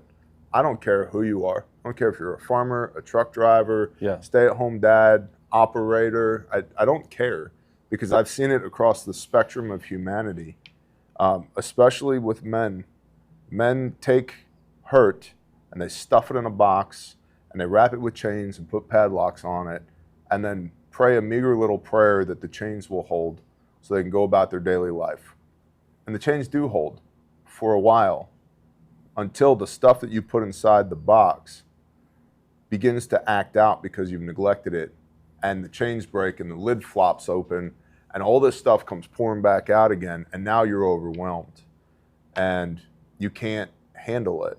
Yeah. And so then people choose permanent solutions to temporary problems Yeah. because of it. And so it's like you got to deal with the shit that's in the box. You just have to. Otherwise, it will literally eat you alive. It will. And I could say this because I've been there. Because at some point when that lid flies open off of that box full of pain and hurt and shame and guilt and heartache and inadequacy and fear, and you're like, well, I think I'll just kill myself because there's no other options here. Yep. But there are. Absolutely. You got to deal with the stuff. You can't let the stuff deal with you. And so reach out to someone, talk to someone. Literally the first thing in the description of every Bear Independent video is don't choose a permanent solution to a temporary problem. Dial 988 for help. Yeah. That's the suicide crisis hotline, or hotline rather. And if you have people in your life, trusted people, just call them or sit down with them and say, hey, I'm not good. That is so respectable. And there's nobody that actually loves you that's going to judge you for that. If you're like, I'm not good. Okay, what's going on? And then what's going to happen is either you're going to melt and fall apart in front of your brother, and that's good. That's encouraged. It's cathartic. It's healing. You need to. Or you're going to mask. And the masking is just as dangerous as the shoving the stuff in the box. Don't mask. Don't pretend it's okay when it's not okay. And it doesn't make you less of a man if you find yourself in that situation. It makes you more of a man because it takes an incredible amount of strength and courage to confess to your brothers, I'm not good. And what's cool is the more you do it, the easier it becomes. The moment you're like, I'm just going to shove this in a box, it's like, nope, I'm going to give it away instead. Yeah. Right? And then you're not carrying any of this stuff. Or if you are carrying it, the burden is so much lighter and it's not as immediately painful as it used to be. It might suck, but it doesn't hurt. And the getting from this sucks and hurts to just this sucks, this is just a thing that happened, it's vital. Yeah. I would also throw out Dr. Trevor Wilkins. Oh, yeah. AVT, the Angry Viking Therapist, Blue Line Counseling Group. You can find him, email him AVT or doc@avt.help. doc@avt.help. I love that brother. He's incredible at what he does. He's one of us. He's a man. And when I say he's a man, he's jacked and tatted with a beard and a mohawk. And he loves the Father with everything that he's got. And he works with a lot of A-type personalities. Yeah. And he's one of us. And if that guy, his law enforcement career ended and then he put himself through school so that he could fix himself. Yep. And now works with people like us to help fix them too. Yeah. And he's a major contributing factor as to why I'm still breathing air right now. And so don't feel the need to continue to shove stuff in the box. If you shove stuff in the box, it will kill you. You have to get it out of the box. And you do. You need help. Whether that's talking to AVT on the phone, calling the hotline, confessing to a brother. You need somebody to help you deal with the stuff that's inside the box. Yeah. An independent third party that's vested in your success, be that brotherly love or a professional relationship or somebody just on the other end of the phone, because it will kill you. Ask me how I know. Yeah. I have too many friends, a lot of which are prior service, that are not here anymore. My best friend put a Smith & Wesson 500 Magnum in his mouth and pulled the trigger. Like, there was nothing left. Closed casket funeral, 20-year career in the Navy, 19 and a half. Because he was physically strong. I mean, a specimen. He went from morbidly obese before the Navy to a physical specimen of humanity. He was physically strong, but he was not capable mentally and emotionally and spiritually of carrying the burden, the weight that he was in. And instead of reaching out and saying, I need help, he put a Smith & Wesson 500 Magnum in his mouth and pulled the trigger and put his family and his friends through hell dealing with the aftermath. That is not how one solves that problem. So good to Stephen for reaching out. Good to you for talking to him. I was holding a sleeping baby, which is why I was in our chat like, hey, can somebody call him? And so I'm thankful that you were there. So I was out moving the sheep, and Lauren comes, you got to talk to this guy. Wow. And he requested, he was like, I can't talk to a woman. I need a man. Yeah. And she's like, honey, here. In my mind, I'm like, this is the last thing I want to do. Yep. Like I've got so many different things going on in my mind. You know, also dealing with like the hurt of my children. Mira got hit by a car. So she's gone. That happened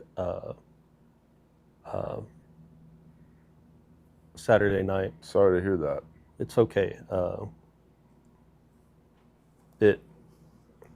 It happens, and that's, you know, one of the reasons why I want to actively go through the process of put up a gate, build a fence, all of the things, and provide a safe space. Because even though we had a collar on her and everything, she was out for 3 minutes. Yep. She made a beeline towards the road. Wow. So a whole lot going on. Yep. And there's something to this, though, because the moment you take your focus off of yourself and you put it's a biblical principle. You put your focus, even in your turmoil and your hurting and all the things that's going on, that the problems that need to be solved and the things that need to be worked out, and you choose to rather focus your attention on the needs and desires of another, and all of a sudden everything's just taken care of. It's like all of that just kind of went away because the Father took it. Well, because if you don't see the imagery of, well, maybe you don't because you're too close to it, but you thought you were tending the flock, but you were actually tending the flock. I didn't. I was too close. That's so cool. Yeah. Like, I got to help these sheep. And I was like, I know. Answer the phone. Yeah. Yeah. Yep. You can't make that up, man. No. I've learned so many lessons from having sheep. They're so dumb. It's like, but I guess I have to take care of them. If I don't take care of them, they're going to die. They're so dumb. And then, yeah, you know, we got sheep because A, they taste good, and B, we wanted to have them for the biblical feasts, right? And then C, it's like, yeah, it's homestead food, you know? Yeah. It's good from a preparedness standpoint. Yeah, meat on the hoof, man. Exactly. What's your food storage look like? It's right there. Yeah. It doesn't require refrigeration. Like, I don't have to, you know, it's just right there. It's meat on the hoof. Yeah. But then the real reason I got sheep was because in tending that flock, now so many parables and biblical lessons make sense. Yeah. It's like, I get it. I get it now. Like, you know, you hear all the time, like, well, you know, he left the 99 for the one, brother. And it's like, you ever dealt with that one? That one sheep? Oh my gosh. You know? And, I have one. Yep. I have dealt with that one. And just all these little things is like Messiah calls us his flock, right? It's like, well, the flock is not, shalom, bro. Anyway, all these lessons that have been learned via the sheep have been a blessing. You just saying hi, or you joining us? Jump in. Okay. You got to let Dudley throw a mic on you. And we're gonna have to land this plane here pretty quick. Yeah. So shifting gears, during a recent interview, Anthropic CEO Dario Amodei said something arresting that we just can't shake. Everyone assumes AI optimists and doomers are simply exaggerating. This has come from Axios. But no one asks, what if they're right? We wanted to apply this question to what seems like the most outlandish AI claim, that in the coming years, large language models could exceed human intelligence and operate beyond our control, threatening human existence. Axios research shows that at least 10 people have quit the biggest AI companies over grave concerns about the technology's power, including its potential to wipe away humanity. Yeah. If it were 1 or 2 people, the cases would be easy to dismiss as nutty outliers, but several top execs at several top companies, all with similar warnings, seems worth wondering, well, what if they're right? Even more people who are AI enthusiasts or optimists argue the same thing. They too see a technology starting to think like humans and imagine models a few years from now starting to act like us or beyond us. Elon Musk has put the risk as high as 20% that AI could destroy the world. What if he's right? There's a term that critics and optimists share. P parentheses doom. It means the probability that superintelligent AI destroys humanity. So Musk would put P doom as high as 20%. On a recent podcast with Lex Friedman, Google CEO Sundar Pichai, an AI architect and optimist, conceded, quote, I'm optimistic on the P doom scenarios, but the underlying risk is actually pretty high. But Pichai argued that the higher it gets, the more likely that humanity will rally to prevent catastrophe. Friedman himself, a scientist and AI researcher, said his P doom is about 10%. So here's the question. If 10 CEOs and top leadership at multiple different AI companies have all left saying that the P doom ratio, the probability of doom, is too high to accept with advancing AI, 10%, 20% likelihood that AI wipes out humanity. Is this something that we should be concerned about? And if so, what does that concern look like? Also, welcome to the show, Jode. Glad you're feeling better. Thanks for being here, bro. What do you think, Jode? I think the probability is probably higher than that. What are you going to do? Turn it off? You going to shut the whole internet down? Maybe. I mean, you'd have to. So, you'd have to. Oh, are we going Revelations already? Oh, not yet. But we so easily could, just based off of Revelation 13. Yes. However, Lauren and I, we went to see with Rod and Britt on Thursday night the Mission Impossible in theater. And the whole thing is about how it's this impossible mission to where they have to shut off what they call the entity, which is the key source brain of artificial intelligence. And the whole premise of the movie is the entity, as what they call it, has essentially deemed mankind not worthy of life, and by default started to take over all of the nuclear codes and everything of over every major nation, right? So in terms of this conversation, like the narrative's out there, I think that that's on the hearts and minds, and it's really been on watch Eagle Eye. Yeah. Watch Terminator. And just anything, right? I think the implications of what definitely could be, and mind you, staying out of the ideas of doomer porn and what if, man? and taking a look at everything from an objective perspective, I think it's entirely all too possible. It's entirely all too convenient. And then whenever you get into the biblical implications, tying in Revelation 13 and this beast that comes alive, that all of a sudden the entire world decides to give their authority over to this thing, and they state, who can fight against this? Yep. My opinion is that is AI. I think it's all too real. I think the concerns are absolutely valid. And if we can put a hold on that timeline simply by our choice, I think that absolutely needs to be considered. So I had a sister reach out yesterday. Her exact circumstances are her business. Not gonna share that here. Sure. But it was words to the effect of, I've got a job opportunity to step into.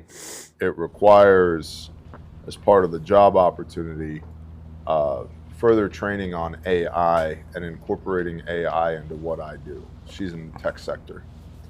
And she's like, I just don't know what to do. And so my response to her was words to the effect of, so in work, right? I am not for what I call the robots replacing people. I don't want to get rid of humans and replace them with AI. Right. Okay. But to the extent that AI can assist humans in doing their job and do it well, I'm not necessarily against that, except my concern there is I don't want to teach them all of our tricks. Yeah. Right? If we look at like an SF ODA goes into a country and they train people, train the resistance, whoever that might be, whoever the good guys are right now, on how to overthrow their government or stand against oppression or whatever it is. The people who are being trained, everything they know was taught to them by this team. But the team did not teach those people everything that they know. Right. Because at some point, that team, on behalf of our government, may have to fight those people. And so you give them enough, but you don't give them everything. Because if you ever have to retarget those people, the rebels, whoever it is, if they know everything that we know, we have problems, right? And so I see that as a potential problem with AI. It's also, it assumes, the large language models with AI assume that all of human knowledge and history is accessible via the internet. Yeah. It's part of why all these microphones that are around all the time can be dangerous, because if it has the ability to collect that information too and incorporate it into its models, which some people say it does, some people say it doesn't. We know that the NSA, Apple, turn your camera and your microphone on at any time it wants to, whether you want it to or not. So all that data is being aggregated, and AI's computing power far exceeds, even though we don't truly understand how quantum computing works, it far exceeds traditional computing. So it is possible to incorporate all of this external data, peripheral data, into the large language model for AI to grow stronger and smarter. So I'm against teaching the robots all of our tricks. I'm for using the robots to augment human capability to do a job already, but not to replace computers. Right. Or not to replace people with computers. But what I ultimately told this sister, and I'll refer to this again, said this earlier, Christians have a superpower that we don't use enough, and that is the Spirit. We have wisdom and discernment. And so if your wisdom and discernment, sister or brother who's listening right now, is saying, this is not good, I need to get out of this, then get out of it. whatever it might be.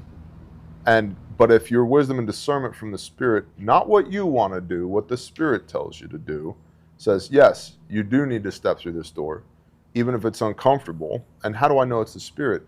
Everything the Spirit tells me to do is uncomfortable. It's the opposite of what I want to do in the flesh. Okay? So that's an indicator right there.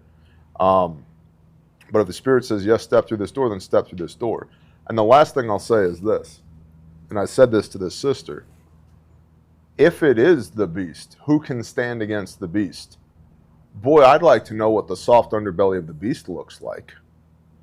Yeah. That if we have to kill this beast, I'd like to know where its weak spots are. I'd like to know where the holes in the armor are. And I don't think we should allow the beast to get smart enough to keep us from doing that, whether it's intellectually or physically with satchels full of C4, blowing this thing the hell up. And so, but it can self-replicate around the internet. Well, then does the internet need to go away? Maybe. Maybe y'all take care of it with a solar burst. And just take it all offline. Congratulations, everybody's Amish again. I don't know. But it does give me concern. A 10% to 20% chance from the professionals, from the experts, saying that essentially humanity could be wiped out. I don't really like those odds. Me personally, and how we interact with AI, I think matters. I don't think we should give it enough for it to become dangerous against us. I think that it can be used. It's already being used to supplement human capability, to speed up workflows, to do things like that. But I don't think that it should be. He who could be trusted with little can be trusted with much. I don't think it should be trusted with much because right now, even with a little, there's a 10 to 20% chance it's untrustworthy. Yeah. That's my thoughts. What do you think, Jode? I think try to compare it to stuff that we do on a daily. Like, if there was a 20% chance that my front driver tire was going to blow out on the way home, and I could possibly roll the truck or kill somebody else, would I drive on it? No. Not at all. Yep. Like, not even a little bit. So why are we playing with this thing?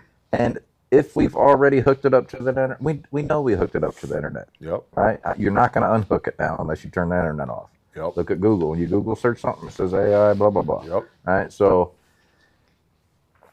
it already knows what we know. If it's on the internet, it knows. I think a lot of the existential crisis with taking the internet away is that there are at least a couple of generations right now that don't know anything but the internet. My oldest daughter, when we lived in North Texas, was walking through the kitchen one day. She stops and she looks at the wall. She goes, "What is that?" I said, "Baby, that's a phone jack. You hang your phone there." And she goes, "Why would you put your phone on the wall?" And it occurred to me that when she says phone, she thinks existential crisis rectangle.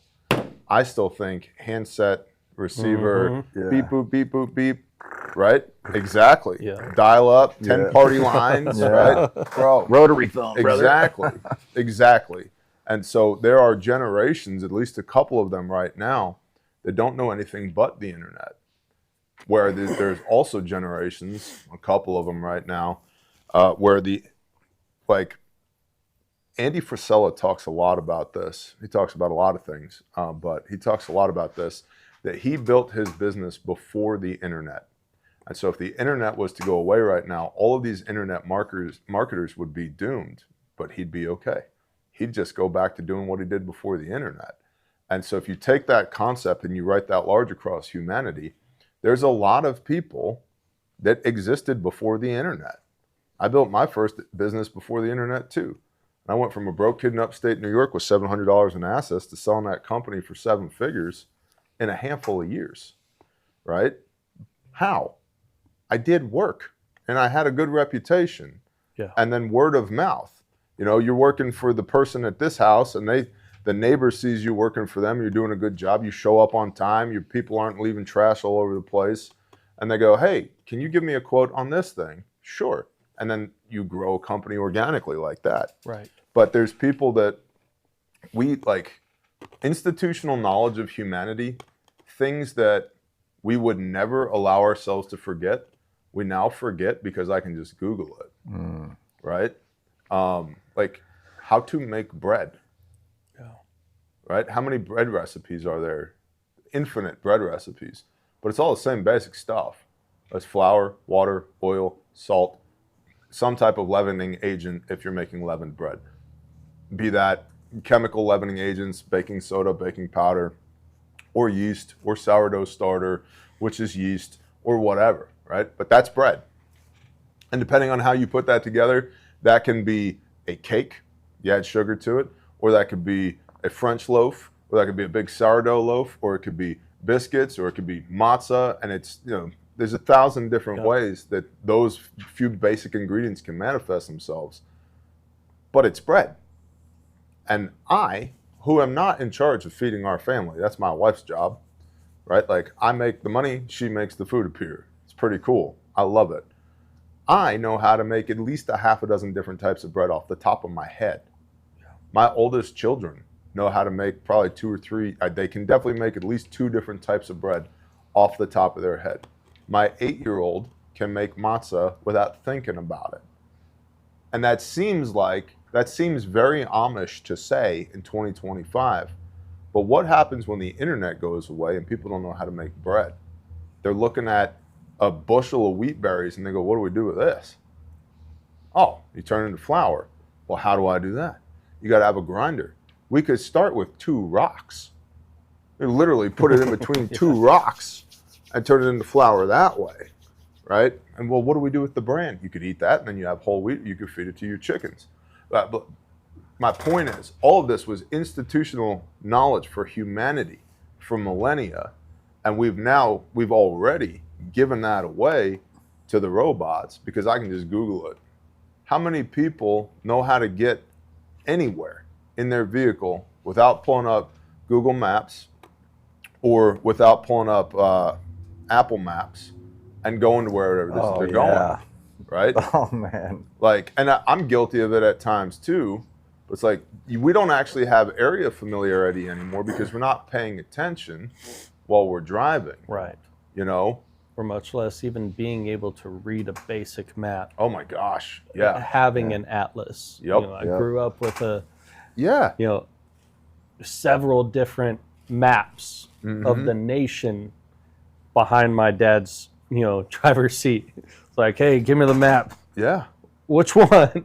Here you go. Well, when you'd go to some place, like let's go back to when I was building my first company, when you would get an address, you'd also get directions that included landmarks.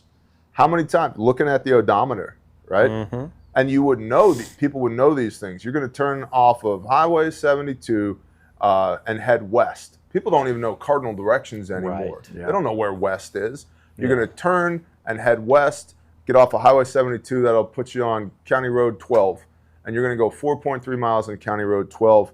And then there'll be a big barn on the south side of the road. And you're going to make a left at that big barn, go 1.2 miles. You'll see a yellow mailbox. That's us. The address is 12345. Okay, cool. And then you'd write all that down. You'd read it back to the person on the phone that was attached to the wall. Yep. Right? Yeah. And do I got it? Yep. No, you wrote down right. It's not right, it's left. You're going to go left. Okay, you're going to make a left at the big barn, 1.2 miles. And we knew that. Yeah. Everybody knew that. That's gone. We've lost that from humanity, and we're not that far into the internet. Yeah. So at what point do the robots just start feeding us junk food and entertainment? Well, the robots are doing whatever they want to do back over here. Yeah, sleight of hand. Yeah. Here's the funny thing too. Like everybody in this room is older than Google. Yeah. Right? We're all older than Google. And do you have a AAA when you were young? Mm-hmm. You know, you could go into a AAA office and get on your membership, depending on which one you had, you could get every map in the country if they had it in stock for free with your AAA membership. Well, think about that. There are services today that kids can call to come change their tire. Oh. Bro, I didn't get out of the driveway. unless I had a spare in good condition. Exactly, right? dude. And a jack. Preparedness. And a lug wrench that actually fit the lugs on the truck, Yeah. right?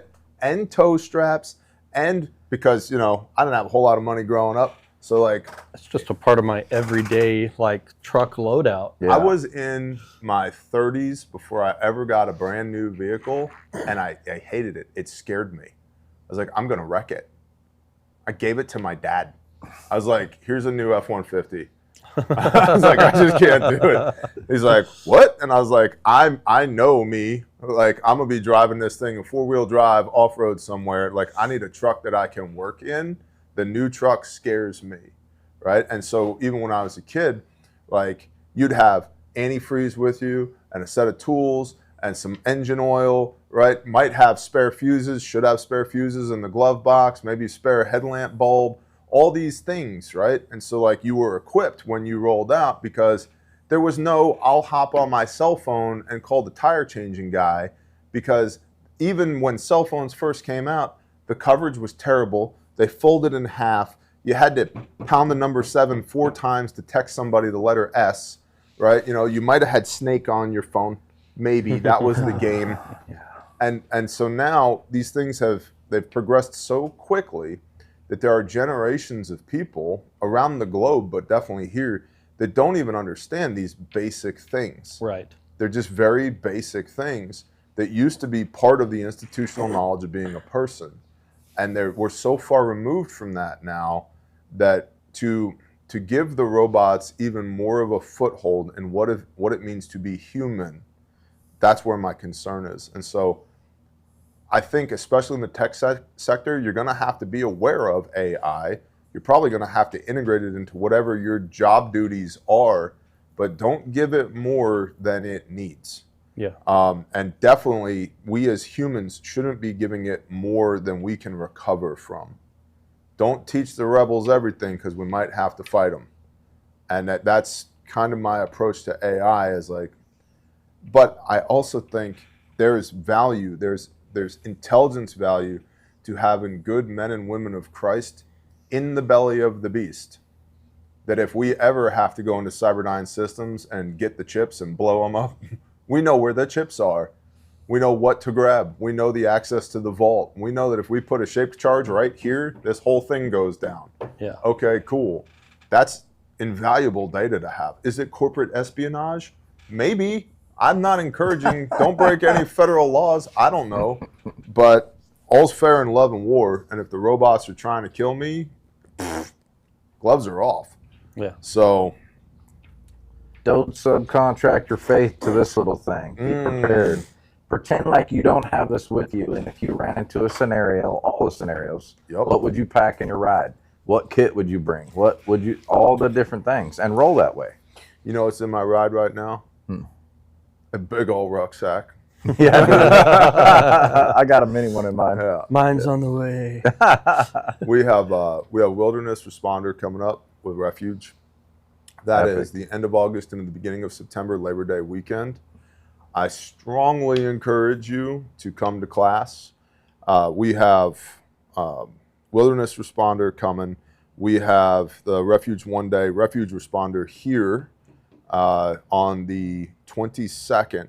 So it's like 6 days away. It's this Sunday, coming Sunday. We'll be teaching here. So one of the things we got to do this week is turn it into the classroom. All the pieces and parts are here. We just got to assemble it. Yep. We have in November, we have the Essential Responder coming up. And we have completely sold out the Radio Made Easy class, so much so that we've been contacting Evan, being like, hey, can we add one more person? Yep. Can we have one more person? Yep.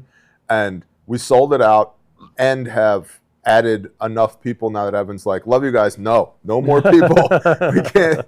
We're reaching physical limitations of how many people we can put into a room. The Kentucky Sustainable Living class, we did the same thing with KSL. We sold that out. We added more seats. We sold that out. It's at capacity. There might be 1 or 2 seats left for Kentucky Sustainable Living, but it's like right there at capacity. So you could check the website for that, refugemedical.com, under the training tab. I will say this. I saw Lucas Botkin has left T-Rex Arms. I don't know if you guys are tracking on all of that. Had some allegedly non-Christian things happening inside of T-Rex Arms, and he was like, peace, I'm out. And Mr. Wrangler Star's manservant, who's a great guy, he probably doesn't want his name. Well, Wrangler Star says his name, Jariah. Jariah reached out to me and was like, have you seen this newest Lucas video? Nope, let me check it out. And so Lucas said in his most recent video, he's starting a couple of new companies, an apparel company and a defense company, and specifically he is interested in partnering with American manufacturers and small businesses. So, Lucas, Refuge would love to have a conversation. We do American-made nylon. We do American-made first aid kits, trauma first aid kits, best on planet Earth. And we do education and instruction. That's our primary model, is education and instruction. So get at me. And if there's any of y'all in the Bear Nation who'd like to see that partnership, shoot Lucas an email and say, yo, partner with Refuge, because in the mouths of 2 or 3, let a thing be established. Absolutely. And man, I don't know. Oh, that's right. Promo code Bear Nation at Refuge will get you 10% off. 10% off. So you can use that as you're shopping at the store. Nylon kits, vacuum sealed kits, trainings, buckets. A lot of people sleep on the buckets, but from a preparedness standpoint, having wound care or birthing capabilities, surgical capabilities, all sealed in a bucket, ready to go if we need it. And it's not just for when the balloon goes up. I met a guy in Kansas who was like, hey man, we've had several home births using your birthing bucket and your postpartum bucket. They rock. I'm like, that's awesome. That's so cool. That's super cool. Which actually brings the number of babies born with a Refuge bucket to 8 now. Nice. So that's super cool. Great job. And so that whole suite of products exists at refugemedical.com. Go there, have a look. If you have any questions, you can contact us via the contact. There's a phone number there. You can call the store and a person will answer the phone. You can use the chat on the website. It's not AI. There are real people on the other end of the chat. And so if you have any questions, need any help with anything, call the store, shoot us an email, or use the chat. Use your promo code BearNation for 10% off and come to class. If you just can't come to any of the in-person classes, there is another remote responder under the training tab where you can take that 4-hour block of instruction virtually. So I'd encourage you to look into that as well. Yeah. And Caleb House, Grindstone. Grindstone is working on a shower trailer. So if you'd like to make sure that we can take showers at the end of the day after we're helping people who've lost everything in hurricanes, tornadoes, fires, and floods, if you're convicted, you can go to grindstoneministries.com. And if you'd like to come help us do that, go to grindstoneministries.com. And of course, Caleb House, Caleb with a K, calebhouse.org is our counter-trafficking ministry that we're not terribly vocal about because we do stuff. And beware those that are terribly vocal about all of the things in the counter-trafficking space, because I can tell you as somebody who's heads an organization that's involved in this stuff, there's not much that can be said. So the people that have a lot to say aren't doing much. Yeah.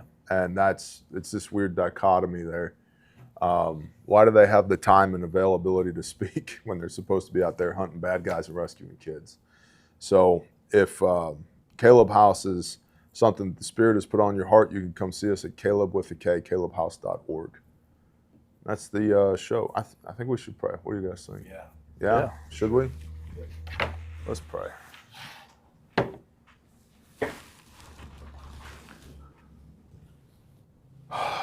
Good morning, Father Yah. Father, thank you for the opportunity to wake up today. Thank you for your grace and your mercy that you didn't take us in our sleep. Father, thank you for all the things that we take for granted every day, that we're not humble enough or smart enough to realize and give you thanks for. Father, please remove from us all the things that we are not supposed to be doing, and add back to us all the things that we are supposed to be doing to bring you glory. But Father, also please be gentle in that process as you bring us closer to you and your truth by the blood of Messiah, that the process would be bearable and not overwhelming. And please continue to extend mercy to us, that as our understanding grows, that you would hold us accountable by our heart condition and our commitment to you, and doing our just absolute best as fallen creatures to bring you praise and glory that you absolutely deserve. Father, thank you for making a way for us to come home again by the blood of Messiah, and for relentlessly pursuing us and bringing us back home again. Father, Yah, if there's anything within the sound of my voice that's not of you, we come together in agreement and rebuke it in the name of Yeshua HaMashiach and command it to flee. Father, please pour out your Spirit on your people today, that it could flow through us and onto those that desperately need it, that we could be a conduit for your goodness, your light, and your love. And give us the opportunity, please, to be your hands and your feet and your mouthpiece to reach those who are in need, reach those who are struggling, that don't know you or don't know you as well as they should. Father, please minister to the brokenhearted, bind up the wounded. Father, just shine your light into the darkness. Heal your people. Please continue to be sovereign over all things, that even as the world attempts to spiral out of control due to the egos of men, that we would be led by your Spirit indwelt in us, and that you would give us the wisdom and discernment that we desperately need to know how to navigate in a way that brings you glory in this world. Father, please close the doors that we don't need to step through and open the doors that we do. Please bring miraculous healing to all of those that are struggling, that need it. And Father, I say miraculous because the glory is yours. And let these healings be a witness and a testimony to the doctors and the nurses and all the professional medical staff, as well as to the patients and to their families. Father, please meet all of the unspoken prayer and hear the cries of the heart of people who desperately long for you, but don't even know how to vocalize their needs. Give them comfort. Give them peace. And Father, please provide provision for everybody who is on the job hunt, that they would be patient and trusting in you, that you are the good Father, that you are the provider, and that it's not by the works of our hands that we eat our daily bread, but it's by your blessing and provision. Father, thank you for an opportunity to serve you, even if it's imperfect in our brokenness.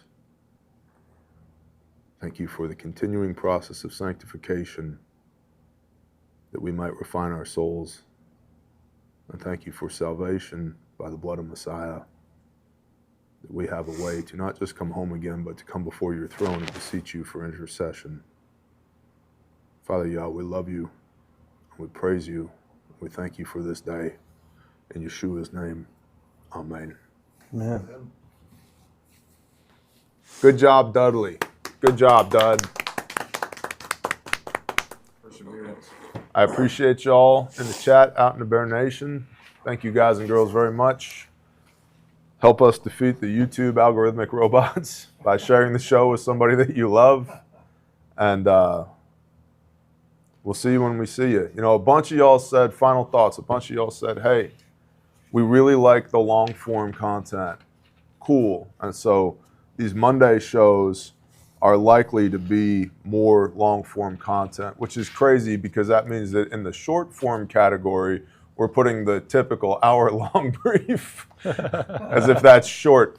But, you know, these longer hour and a half, 2 hours, 2+ hour bits of content that we're doing are likely to be the Monday morning show, Bear and Friends. And so thank you, Heath. Thank you, Jody, for being here. I thought the conversation was really good.